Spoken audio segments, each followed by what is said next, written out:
So here I am on a bright sunny day. The weather's got a bit warmer than what it has been for the last couple of weeks, Marcel. So firstly, thanks very much for inviting us on this trek today. No problem. Now, you've brought us to this lovely spot just outside of Tobati. Where actually are we? We are at Cerro Arco. This is a really beautiful viewing point where you can look very far, and it has got like a bridge, which I'm going to show you afterwards. And do you come here often? Once in a while. We really like it, especially during the week. Yeah. Because during the week it's calm. You don't have any tourists, you don't pay for the parking. It's just quiet and you can enjoy nature. Can you bring your dog here? Of course you can. Yeah. Ah, perfecto. Yeah. It's a good opportunity not only to go for a walk, but also I wanted to do a quick video about issues relating to air quality, because there's been some discussion online about the air quality, particularly because of the fires in Brazil and other parts of the region. There has been some obvious pollution from the fires. I think that it's been kind of overbaked, to be honest. There's been some people complaining online about it, and it's not good by any stretch, but I've seen far worse in other places that I've lived, and it is part of life. But you were just telling me that you've been here for a few years. Can you tell me about your experiences here with the air quality when it comes to certain times of the year? My experience is that every year we've got fires. Yeah.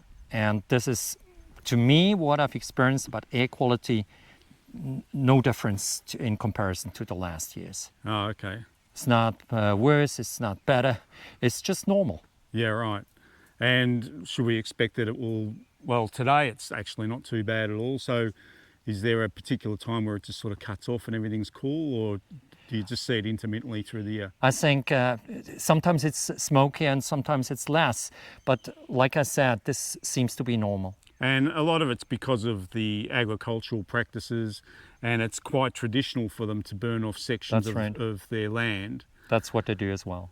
And, you know, my view on that is, well, yeah, the smoke isn't great, but I would prefer that than the alternative of just lathering it with some sort of carcinogenic substance that, although it might not be as pungent to the senses, it's probably far worse than any smoke that we might be encountering. What's your thoughts about that? In other places that I've lived, to clear the land to prepare it for agriculture, they'll lather it with chemicals.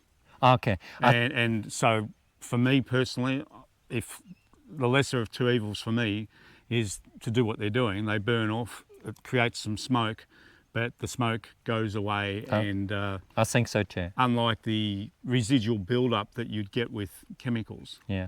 Do you know, you must know here you've got also snakes, and sometimes when they burn a piece of land down, this is to make it to prepare it that it can things can grow easier again. But it's also about getting rid of snakes and other things. That's what I've heard. But this is just like a normal custom of how they deal with it here. Yeah. And a lot of burning down is also controlled. The reports that this is due to catastrophic climate change might be a little bit premature. Apart from it being controlled burn-offs, there is also quite a few reports of arson or deliberate burning. Once again, somehow the spin doctors create a narrative that that's also part of global warming. I don't know how global warming causes people to hop in cars, drive places and set things on fire, but hey, if it fits the narrative, I guess they'll try and make it work for them. But what we're essentially saying is that for at least the time you've been here, and I imagine a long time beforehand, smoke is just part of the deal of living in Paraguay and the agricultural practices here. That's right. One thing I'd like to add about the beautiful Cerro Arco we're going to visit today, I have prepared a PDF in which you find the Google location points. And we're also going to visit the restaurant afterwards. Also for this nice place, you're going to find the Google points. Okay, let's go.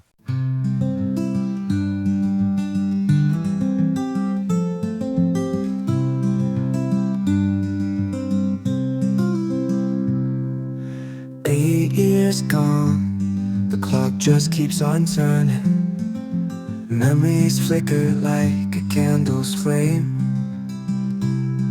In the quiet moments, still yearning for your laughter, Dad, I'm calling out your name. Every sunset paints a picture of our time. In the shadows I still feel you close to me. Through the tears and through the trials I find your love's a guiding light, it's my remedy. Oh, I miss you more with every passing day. Wish you were here to help me find my way. Though the years have flown, your spirit never fades. In my heart you're always, always my escape. Walking down the road where we used to talk, words unspoken, but I feel you by my side. Chasing after dreams, still I hear your knock. In my silent moments, you're my trusted guide. Every star that shines reminds me of your smile. Every breeze that whispers feels like you're nearby. In my dreams I feel you for a little while, holding on to hope I'll never say goodbye. Oh, I miss you more with every passing day. Wish you were here to help me find my way. Though the years have flown, your spirit never fades. In my heart you're always, always my escape. And when the world gets heavy, I close my eyes. I see your face and hear your gentle sighs. Though you're out of sight, you're never out of reach. In the love you've given, every lesson you teach. Oh, I miss you more with every passing day. Wish you were here to help me find my way. Though the years have flown, your spirit never fades. In my heart you're always, always my escape. So here I stand with love that never waits, a bond that time and distance cannot change. In my soul forever you will reside. My heart is full, Dad, you're my endless pride. That was really cool, so thanks very much for No taking us problem, up there. no problem, you're welcome. And one of the things that struck me is I thought it would just be up the hill and down the hill, but there's a whole lot of circuits to walk here, so you could come here time and time again and find some really cool treks to That's right, go on. So that's right. The only thing I was disappointed is we didn't see any snakes. Maybe that was good. That was good, I think. I had my big stick and everything ready. That's right. Yeah. The only thing I would recommend to come during the week, Yeah. because then you've got far less people and it's much more comfortable. Mm. And bring water with you Cool. because Yeah, it's hot. absolutely, man. All right, so now we're going to go and have something to eat, and we might have a bit of a chat when we get there. Right. Okay. Hey, man, well, thanks for the great day, and that was a big lunch that we just smashed. Yes, it was. It was big. I think you could just roll me into the pool now, and I think I'd just sink.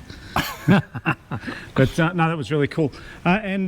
So you're kindly going to put together some sort of PDF just to give people a bit of advice about where we went today. And That's right. I'm going to make a PDF and you can download it. You're going to find where the Cerro Arco is and also this hotel with phone number. You're going to have to make a reservation when you want to eat here. I just want to ask you about something we were talking about when we were walking, and that was you were talking about how you moved now that you're in Paraguay, literally, and you were telling me that you've a particular attitude about the way that you go about living here in Paraguay. And I think it was just a very interesting perspective about moving slowly. Yeah. One thing I really learned about Paraguay is taking things much slower than I used to do it in Europe.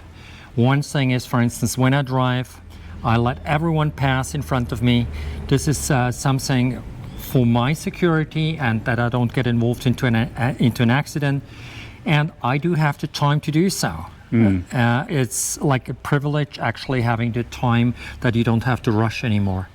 But also with other things, I tried to slow down, and I think this is something which is this country is offering this, that you can slow down, and I think this is something you can benefit from. And I think it's something that it sounds so obvious coming from the fast pace places that we've been used to. I've seen people come here, and I'm sure you have too, and they're still wanting to go at that speed. That's right. And the country won't necessarily allow you to do that. It's kind of like either you slow down and you can become happy here, or you don't slow down and you won't be happy here. Yeah. That's what I would think. Yeah. Because the Paraguayans are not that fast as we used to be, right? Yeah, it's true. That was good advice. I appreciated that. Okay. Thank you very much. Hey, thanks very much, man. It was a lot of fun. Until next time, take care. Ciao.